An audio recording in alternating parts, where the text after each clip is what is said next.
We don't talk, we don't tell secrets if we're not supposed to. We keep secrets. An example, Commander David Fravor. My name is David Fravor. I'm a retired commander in the United States Navy. In 2004, I was a commanding officer of Strike Fighter Squadron 41, the world famous Black Aces. Top Gun.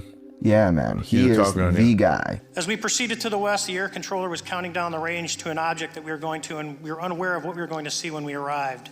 Very famous 2004 Tic Tac UFO event series. He chased a UFO for the United States military, most credible individual, head of the Black Aces. The controller had told us that these objects had been observed for over 2 weeks, coming down from over 80,000 feet, rapidly descending to 20,000 feet, hanging out for hours, and then going straight back up. For those who don't realize, above 80,000 feet is space. I kept his secret for years. Until he said go. And he didn't even say go. I had to call him and say, by the way, they just said your name in the news and I told you this was going to happen and it wouldn't be for me. What did he testify to Congress? 2004, a bunch of them, they were up above 80,000 feet, which is space. Basically space. Yeah.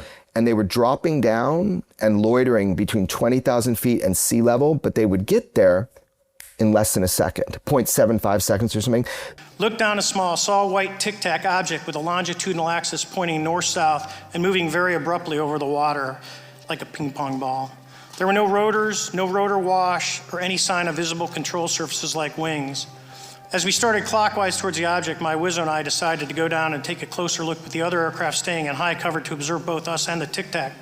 These things would drop down without sonic boom. They would maneuver in ways that were impossible to us. He saw it. He actually took, a bunch of people saw it that were with him in different planes, but he actually chased the UFO for the United States military, came up close, mirrored him, and shot off, picked up on radar. It was picked up on all these other visual assets that are not yet public.